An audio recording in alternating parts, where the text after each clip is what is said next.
Bonjour, c'est Thomas de Polyworkshop. Aujourd'hui, on va tester la Saturn des Lego, une imprimante 3D résine de format moyen. Mais je vais aussi vous parler un tout petit peu de la Mercury X qui se trouve juste à côté, qui est la station de nettoyage donc qui va avec.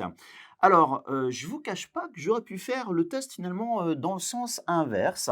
Voilà, commencer par la conclusion. Si vous cherchez une imprimante 3D résine qui fait voilà des très belles impressions, de petite et de grande taille, comme vous le voyez autour de moi, qui va vite avec un écran monochrome, qui est fiable, enfin en gros qui marche vraiment bien. Mais en fait, c'est la Saturn tout simplement qu'il vous faut. Bon allez, si vous voulez en savoir un petit peu plus, restez avec moi, donc on va regarder ça bien sûr plus en détail, mais voilà, c'est vrai, mon test aurait pu être tout simplement, voilà, juste ça en quelques mots. Ou alors j'aurais pu vous dire d'aller voir mon test de la Mars 2 Pro, qui est en fait une mini Saturn tout simplement. Ces deux imprimantes sont celles que je conseille tout le temps, enfin tout du moins à ce jour, là maintenant au moment de l'enregistrement, quand on pose la question de savoir quelle imprimante résine 3D il faut choisir. Pour les spécifications de la machine, en quelques mots, elle propose un volume standard de 192 par 120 mm par donc 200 mm de hauteur. La résolution horizontale, donc en gros la taille des petits pixels, on est sur du 50 microns. Et la résolution verticale, on va en gros entre 10 et 200 microns. Bien qu'en général, on est plutôt entre 30 et 100 microns, voire plus souvent on reste sur les 50 microns. Alors, vous retrouvez bien évidemment le classique écran tactile, l'interface qui va avec est relativement claire, il y a une connexion Ethernet dessus, alors pas de Wi-Fi malheureusement. Voilà, le tout dans une machine qui prend pas trop de place finalement sur le bureau, c'est même la plus petite des imprimantes de taille moyenne que je possède. Pour les usages, elle va répondre autant aux besoins voilà, pour faire de la figurine, de la miniature comme moi par exemple, du décor, mais aussi la pièce plutôt de design, voilà, de conception. Vous aurez aucune difficulté à faire vraiment toutes sortes de choses avec. D'ailleurs, je suis assez curieux, dites-moi en commentaire ce que vous imprimez ou vous souhaiteriez imprimer en impression voilà, 3D résine avec une imprimante voilà, de taille moyenne. Ce serait cool pour moi de savoir en fait, ce que vous comptez faire avec. Alors, avant de plonger dans le test, un petit rappel sécurité que je fais malheureusement pas assez souvent. L'impression résine, c'est quand même super cool, mais pensez à vous protéger. Mettez toujours des lunettes de protection, des gants en nitrile, voire un tablier. Plus important, c'est d'éviter vraiment tout contact direct avec la résine liquide. C'est allergisant, donc vraiment attention à ça. Pensez à ventiler, le mieux, porter un vrai masque de protection, pas un masque Covid qui sert pas à grand chose. Donc voilà. Et d'ailleurs, pour les débutants, je propose quelques petits conseils et outils à utiliser avec la Saturn à la fin de la vidéo. Donc voilà, restez jusqu'au bout. Et sinon, une petite note de transparence. La Saturn m'a été envoyée directement par Lego pour faire ce test. D'ailleurs, qui n'est lui en aucun cas sponsorisé. Vous avez mon avis utilisateur sur la machine, voilà, vraiment en tant que testeur. Alors, la station de lavage, elle, la Mercury X à côté, je l'ai achetée directement sur le site d'Elego parce que je trouvais que c'était un bon complément avec la Saturn. Allez, c'est parti pour le test. Attaquons par l'unboxing de cette Saturn alors qu'il est livré dans un carton qui est pas très grand, bien fait, vraiment le grand classique. La machine, voilà, il n'y a aucun assemblage, on a un capot, franchement ça prend 30 secondes, ce qui est assez nickel. Le capot bien sûr se soulève et se place à côté, il n'y a pas de charnière. Vous avez donc le bac à enlever, donc attention, il y a une petite protection bien évidemment à enlever. Alors attention, il y a un filtre polarisant en dessous qu'il ne faut surtout pas enlever, c'est marqué sur petite languette. Donc là on découvre le bac tout métal qui est franchement très bien fait, qui est très propre. Bien sûr, attention, enlever la protection en dessous. Le plateau en lui-même, si on connaît déjà celui de la Mars 2 Pro, c'est vraiment similaire, en plus grand et quand même, ça fait plus costaud. On a une surface sablée dessus. Vous voyez ma main qui est quand même très grande, je précise. C'est assez grand, donc pensez toujours à faire un petit coup de nettoyage dessus, l'alcool IPA, c'est toujours bon. Le mien était vraiment très propre, mais dans le doute, voilà, évitons quand même les côtés un peu graisseux. Dans la boîte, vous avez différentes choses, comme des filtres à peinture pour filtrer la résine, gardez-les, c'est toujours assez utile. Vous avez des gants en latex apparemment, alors plusieurs, ce qui est quand même voilà, suffisant pour commencer, voilà, donc c'est pas forcément les meilleurs, mais c'est mieux que rien. Achetez-vous des gants nitrile, c'est vraiment super important. Vous avez bien sûr le petit bec doseur qui sert à rien, parce que franchement 100 ml de résine, je sais pas à quoi ça sert, franchement j'ai aucune idée. Vous avez deux masques franchement qui vont pas vous protéger à grand chose.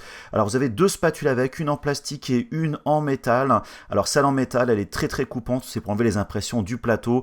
C'est franchement pas la meilleure, vous voyez surtout c'est très pointu, donc surtout pas dans le bac.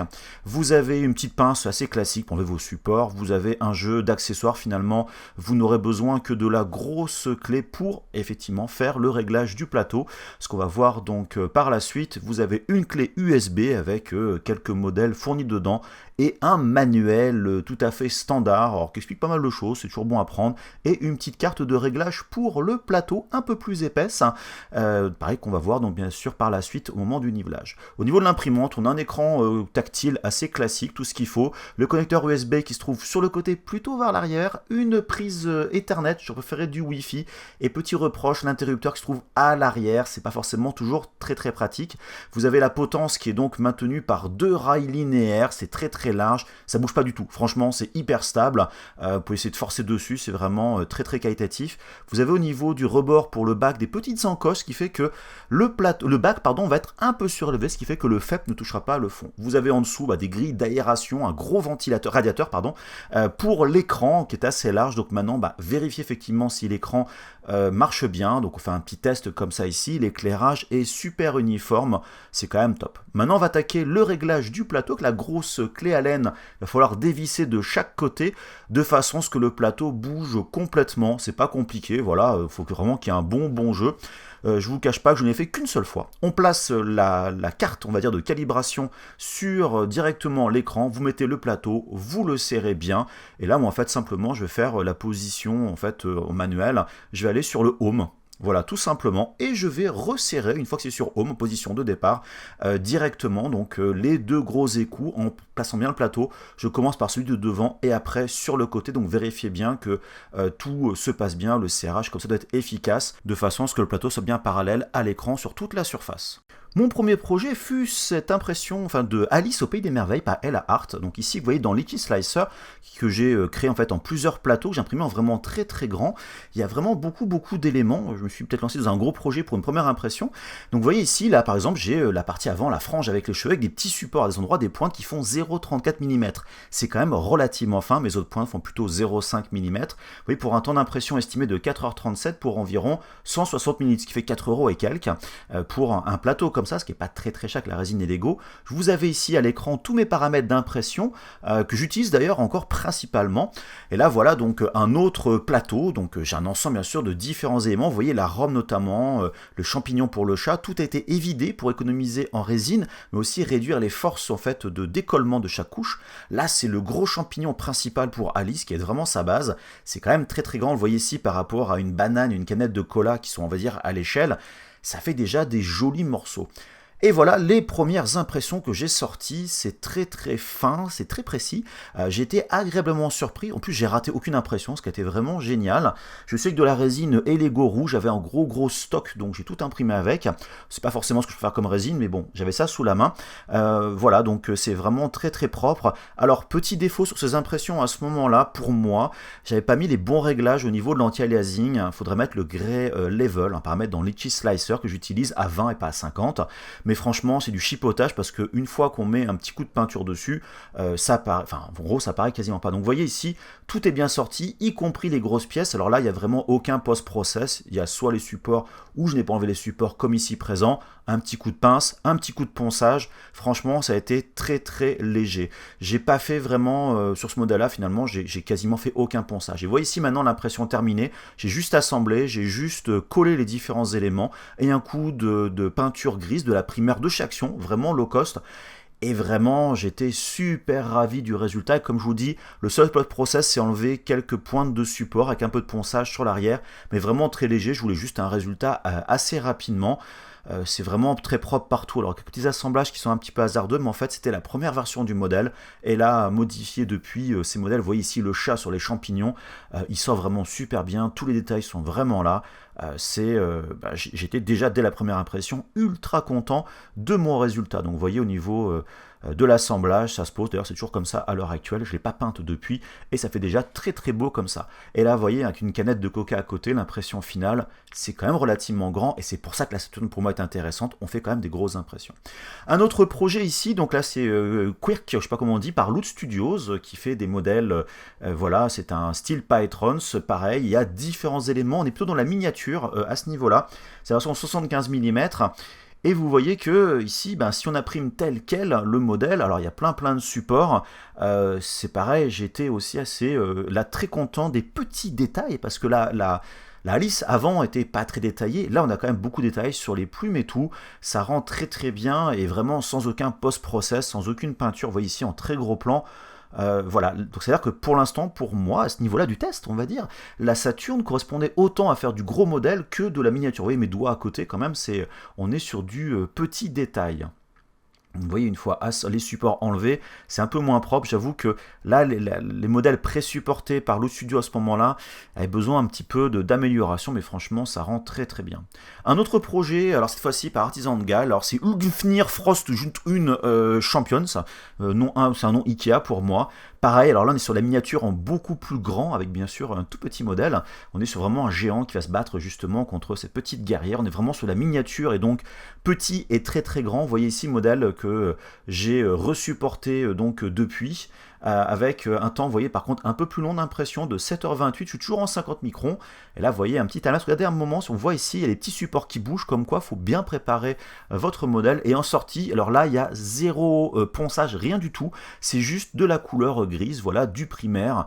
Voilà, un modèle qui est bien détaillé, bien préparé, bien sculpté, et va ressortir d'une façon excellente.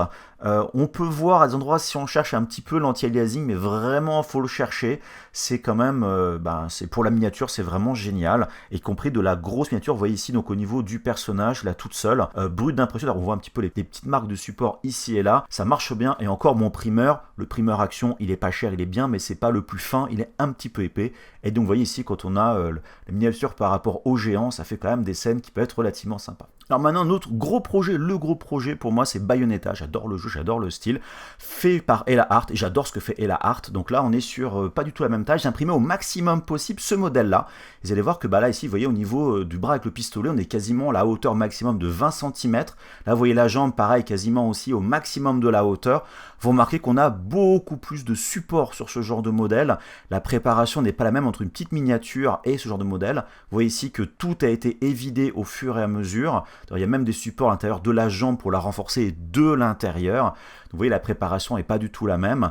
J'ai passé du temps en fait là-dessus. Donc vous voyez ici comme des éléments, donc ces espèces de vêtements que vous avez sur le côté sont aussi pareil, quasiment au maximum. Donc une préparation qui m'a pris quand même finalement du temps, hein. C'est un peu le problème. La base aussi elle est gigantesque, j'ai dû l'évider sinon c'était une masse considérable de résine. Mais c'est pareil, là aussi, il y a énormément, vous voyez, de supports, des gros supports à l'intérieur pour renforcer. Et là, attention à l'évidage, ça devient vraiment important pour une machine comme la Saturn, au vu des volumes à imprimer et surtout des surfaces à décoller à chaque couche. Donc vraiment attention à ça. Vous voyez ici, j'ai 9 heures d'impression, quasiment 10 heures pour 237 minutes de résine. Et vous voyez, une fois que l'impression est par rapport à ma main, une fois sortie au niveau notamment de cette base, c'est très très grand. Il y a quand même une sacrée masse sur le plateau. Vous voyez, je suis vraiment au maximum, y compris sur la largeur. Alors là, tous les supports ont bien tenu. J'ai quand même beaucoup de supports. Vous voyez, les bases aussi tiennent très très bien. J'ai des bases qui font en général entre 0,35 et 0,5 mm d'épaisseur. Elles sont pas épaisses du tout, mais ça suffit largement et le plateau tient très très bien, comme la Mars 2 Pro. J'avoue que la Saturn est vraiment dans la continuité. Au niveau de l'impression, c'est quand même très très propre. Alors je crois que c'est du 100 microns. On voit au niveau de la taille qui a été agrandie, on voit finalement les polygones au niveau des côtés, ce qui fait que ça manque un tout petit peu de définition, donc c'était très bien. Et donc là, j'ai sorti toutes les autres impressions, les différents éléments. Vous voyez la tête. Alors là, c'était, en fait, on voit un petit peu aussi l'aliasing qu'on voit sur les côtés au niveau du visage. La vidéo ne rend pas justice à l'impression, malheureusement. Oui, j'ai continué en gris, j'avais des litres, en rouge, j'avais des litres de résine je dirais, à imprimer. Vous voyez, les assemblages se font d'une façon vraiment nickel. Déjà, on est satisfait quand ça se passe bien déjà à ce niveau-là. Alors là, vous voyez au niveau des franges avant des lunettes, petit problème, j'avais mal préparé mes supports. Si on regarde de près, la lunette du côté gauche, donc à droite de l'écran, ça a été cassé, donc forcément je l'ai fait. Et là, vous remarquez, on a aussi énormément de pertes au niveau des supports. Pour ceux qui posent la question, c'est perdu, ça va à la poubelle, hein. Alors j'ai continué donc mes impressions. Vous voyez les vêtements, comme tout à l'heure j'en parlais, enfin l'espèce de vêtements flottants. Une fois l'impression terminée, on est tellement haut que c'est encore dans le bac de l'impression. Alors là, juste une petite parenthèse, j'ai forcément fait l'assemblage et là j'ai dû mastiquer, j'ai dû faire de la peinture pour vraiment avoir un modèle très très propre en termes de sortie, pour que la jointure se fasse vraiment bien, que ce soit le plus propre possible. Donc là j'utilise donc des produits, je vous montrerai juste par la suite. Donc vous voyez, chaque jambe a besoin vraiment d'être mastiquée, compliqué au niveau du buste, mais voilà, ça demande du travail, mais c'est jouable. Et j'utilise toujours mes éponges à poncer japonaises, Gone Hand, un peu compliqué à trouver, mais c'est génial pour ça, et du Mister Surfacer qui est du mastic au pinceau, enfin les jonctions, et ça c'est vraiment génial. Et pour vous dire, j'ai refait l'impression donc de la frange des lunettes avec des supports différents, et là franchement c'est très bien passé. Alors voilà le résultat de la peinture grise, j'ai juste fait les yeux un petit peu en noir. Alors il faut savoir, la petite histoire, c'est que elle est tombée, elle a cassé au niveau de la cheville qui tient le tout, j'ai dû la recoller comme j'ai pu, je me suis un peu galéré, je vous le cache pas, mais c'est une impression, voilà, j'en suis très content, elle est très très grande, et en vrai franchement c'est super impressionnant, et la Art a fait du super boulot là-dessus avec une canette de Lipton à côté, c'est vraiment un très très grand modèle. Maintenant, petite parenthèse, parler du nettoyage, j'ai reçu juste à la fin de ce test, enfin voilà, il y a que quelques jours, la Mercury X, donc cette solution de nettoyage que vous avez donc à gauche de l'écran et de photopolymérisation à droite. Alors la machine est plutôt pas trop mal au premier abord, mais franchement elle fait un peu plastique, un peu toc, vous voyez, le côté magnétique suffit à soulever la base pour dire qu'il n'y a pas grand chose dedans. Vous avez au fond le système qui va tourner, qui donc justement en fait est entraîné par des aimants, ça couine un petit peu quand il n'y a pas de liquide. Vous avez un panier à frites, on va dire, pour mettre vos impressions, qui est assez grand, donc à mettre dedans. Vous avez aussi un petit support pour poser le plateau directement dans le bac pour nettoyer. Je vous le conseille pas trop, ça va, voilà, ça utilise beaucoup d'IPA que vous voyez ici. Et au total, j'ai 7 bouteilles, 7 litres d'IPA à mettre pour faire un remplissage au maximum. Alors forcément, ça a un coût. Je vous conseille d'acheter l'IPA au moins par 20 litres ou 15 litres. Moi, je l'achète par 30 litres. Ça coûte beaucoup moins cher comme ça. Il faut juste le stocker. Alors je précise, le capot ferme bien, c'est bien hermétique, il n'y a pas de problème dessus. Après, il suffit simplement d'appuyer sur le bouton, on tourne le compteur et hop, ça commence à tourner assez rapidement. Ça tourne dans un sens, puis dans l'autre. Alors je précise, la vidéo est accélérée à cet endroit-là, là, pour montrer un petit peu le changement. Alors maintenant, voilà, on peut immerger des impressions dedans, plus ou moins grandes. Alors là, elles sont un peu grandes, j'avoue, celle-là. Donc ça marche quand même plutôt bien, il faut avouer. Maintenant, la partie curing, hein, c'est le même principe. On a voilà, une molette et on a le système d'UV qui se met en route. Ça tourne assez lentement par rapport à une autre machine que j'ai, ce qui est quand même plutôt pas mal. Des petits indicateurs de temps en plus, voilà, par-dessus, c'est assez rigolo. Ce qui est quand même plutôt bien, j'avoue, c'est qu'il y a un système d'éclairage d'UV aussi par le dessous. Il y a des systèmes à droite, à gauche. Par contre, voilà, ma protection ici était un petit peu cassée, mais franchement, c'est pas grave du tout. Comme je l'ai dit dans l'introduction, cette machine, elle est vraiment super bien. Je n'ai raté aucune impression, voilà, depuis que je l'ai. Mis à part des fois, il y a un petit support qui me manquait ici et là, mais entre guillemets, c'est peut-être moins un petit problème de préparation. Donc la qualité d'impression en elle-même, elle est vraiment super. C'est très très fin. L'anti-aliasing est quand même plutôt bien pris en compte, c'est bien géré. Et grâce à son écran monochrome, on imprime finalement relativement rapidement. D'ailleurs, ce qu'il faut savoir, cette Saturn, c'est ma machine principale résine depuis que je l'ai.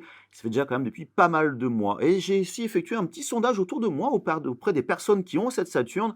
Et franchement, tout le monde en est extrêmement ravi. Au final, seuls les tout premiers utilisateurs, vraiment au début, ils ont un peu essuyé les plâtres, mais finalement, c'est quelque chose, on va dire, du passé. Alors, une petite correction sur ce que je viens de dire juste à l'instant. J'ai un retour d'un utilisateur qui a commandé sa Saturn il n'y a pas très longtemps, l'a reçu, le châssis était abîmé, il a fait un retour. La machine qu'il a reçue, donc voilà, en retour, elle, en fait, il y avait un câble qui passait directement au niveau des LED UV, donc un problème d'assurance qualité. Donc vous voyez, même si j'ai des bons retours, ça peut quand même arriver des fois qu'il y ait des petits soucis. Alors ce que j'aime aussi beaucoup, c'est, son plateau qui se règle, finalement, assez facilement. D'ailleurs, j'ai même trouvé ça même plus facile de régler que sur la Mars 2 Pro, pourtant c'est le même système. La surface sablée fait que les impressions accrochent plutôt bien, mais pas trop non plus. C'est-à-dire qu'on enlève finalement assez facilement donc ces impressions 3D. Et d'ailleurs, si vous vous intéressez au plateau magnétique, vous n'aurez aucun souci à en installer un dessus sans avoir besoin de modifier le capteur de fin de course ou bidouiller. En fait, le plateau a assez de compensation verticale pour que le réglage se fasse sans aucun problème. Alors, le truc aussi que j'aime bien, c'est qu'elle est assez discrète en fonctionnement, même si effectivement les ventilateurs peuvent faire un peu, peut-être moins de bruit, mais ça n'empêche pas de travailler par exemple, voilà, à côté quand elle fonctionne. Et comme je disais plus tôt, elle prend pas de place finalement, c'est sur un bureau. Bon, bien sûr, il y a le capot quand on doit l'enlever, mettre à côté.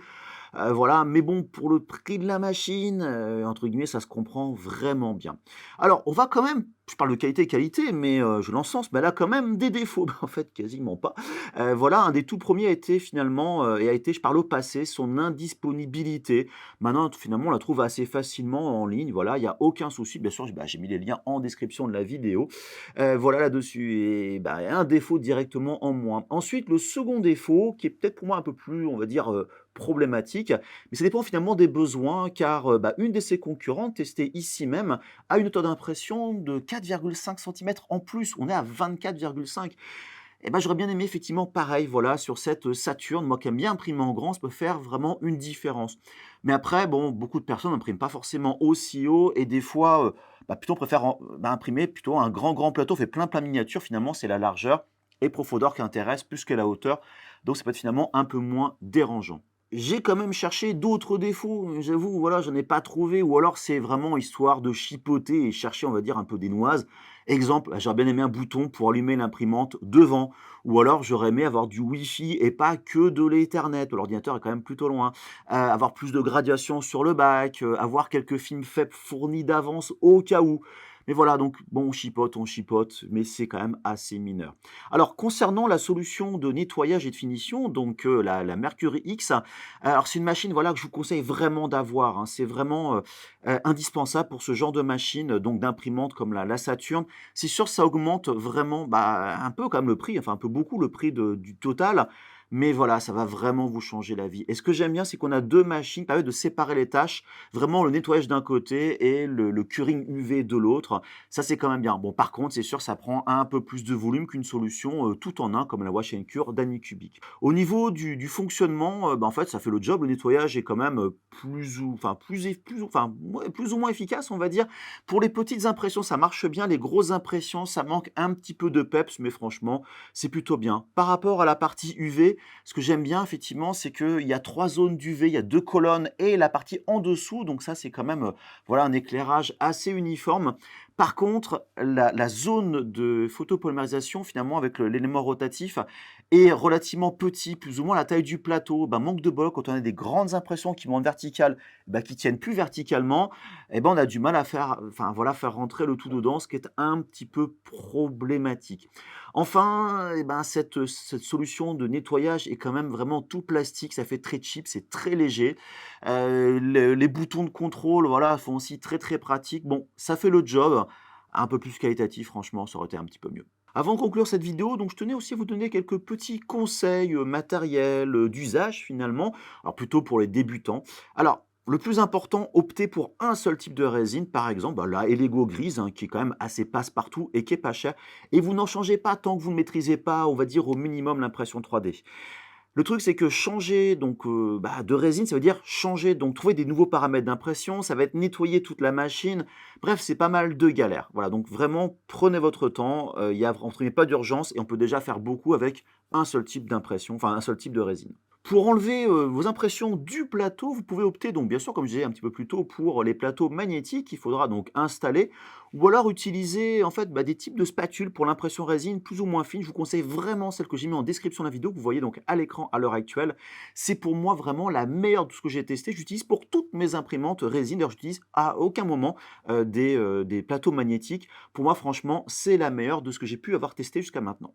Un conseil vraiment très, très important maintenant, le film que vous avez au fond du bac, le FEP, il est vraiment très, très, très fragile. Donc vous mettez rien de coupant qui puisse le rayer, voilà, contre ce film-là. Optez toujours pour des spatules en plastique douce, vraiment arrondies, sans accroc dessus. Le mieux reste le silicone pour notamment mélanger la résine. Une maryse de cuisine bien rigide, franchement, ça fera l'affaire.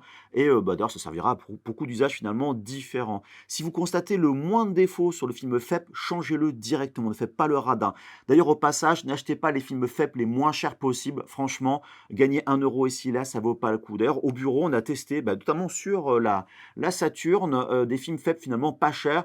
En fait, on a raté plein d'impressions avec, donc voilà, ça vaut pas le coup. Moi, j'utilise beaucoup des NFEP, alors ça coûte beaucoup plus cher, mais ça adhère beaucoup moins, c'est vraiment transparent, c'est le mieux. Donc, vous imprimez beaucoup, vous mettez un peu de prix dans une machine, voilà, optez quand même pour des choses un peu plus qualitatives. Au passage, vous pouvez aussi donc installer des protections d'écran, voilà, donc en cas de doute, protéger votre écran, c'est pas plus mal parce qu'un écran cassé ou la résine qui est tombée dessus, qui s'est solidifiée, franchement, c'est relativement frustrant. Il faut le changer, il faut attendre la livraison, c'est voilà un peu galère. Donc voilà, ça peut être bien quand vous êtes vraiment débutant. Sinon aussi en tant que débutant, on met facilement de la résine, de l'alcool partout. Donc pensez à acheter les tapis en silicone pour animaux à mettre sous l'imprimante et la station de lavage les plus grands possibles. Donc c'est vraiment ultra pratique. Je vous cache pas que j'en ai 6 à l'heure actuelle. Donc c'est vraiment voilà le petit accessoire en plus non négligeable. Donc pour le nettoyage, messages, donc mettre notamment dans la Mercury X, optez pour de l'IPA, franchement, c'est le mieux. Mais c'est pas toujours facile d'en avoir, donc vous pouvez aussi opter pour du bioéthanol qui se trouve en grande surface, bricolage ou alors, les trucs discount comme Action, voilà. Mais j'avoue que je préfère quand même l'IPA en ce qui me concerne. Mais ça, c'est une question aussi assez personnelle. Mais gardez quand même de l'IPA, même si vous prenez du bioéthanol pour nettoyer vos outils, c'est quand même le mieux. Alors quand vous faites le nettoyage de vos impressions, donc voilà, dans l'IPA, vous pouvez garder éventuellement les supports ou les enlever avant, même si on met un petit peu partout. Par contre, enlevez-les toujours avant de faire la photopolymérisation finale, le bain UV, parce que si dans le cas contraire, quand vous allez enlever les supports par la suite, ils vont être beaucoup plus durs, beaucoup plus rigides, plus cassants et vous risquez de faire beaucoup plus, voilà, de marques dessus, donc attention à ces différentes étapes-là. Et enfin, le conseil le plus important et vraiment de loin, eh ben, je vous conseille d'utiliser Litchi Slicer pour préparer vos impressions 3D pour la Saturn. C'est le meilleur, surtout par rapport à celui qui est fourni avec la machine. Mais là, bon, j'avoue que je vous vends ma cam, tout simplement, car pour ceux qui ne savaient pas, bah, c'est mon boulot, voilà. Donc, comme ça, vous le savez. En tout cas, comme à l'accoutumée, rejoignez-moi sur les médias sociaux, Instagram, TikTok, Twitter, Facebook, likez la vidéo, commentez-la, partagez-la, bien sûr, YouTube adore ce genre de choses. N'hésitez pas à changer avec moi, voilà, j'essaie quand même souvent de répondre à vos commentaires le plus vite possible, mais j'avoue que j'ai quand même beaucoup de messages. Donc je fais au mieux, mais justement en parlant de mieux, bah, c'est de rejoindre le Discord de Polyworkshop, d'échanger avec tout le monde autour de vos projets, voilà, créatifs, vos créations que vous avez fait, vos modélisations 3D, voilà, partagez, car en fait, d'être créatif finalement, pour moi, c'est le plus important. D'ailleurs, allez, pour le fun, dites-moi en commentaire, vous avez regardé la vidéo jusqu'au bout, histoire de rigoler. En tout cas, je vous dis à très bientôt pour d'autres vidéos sur la chaîne. Allez, bye bye!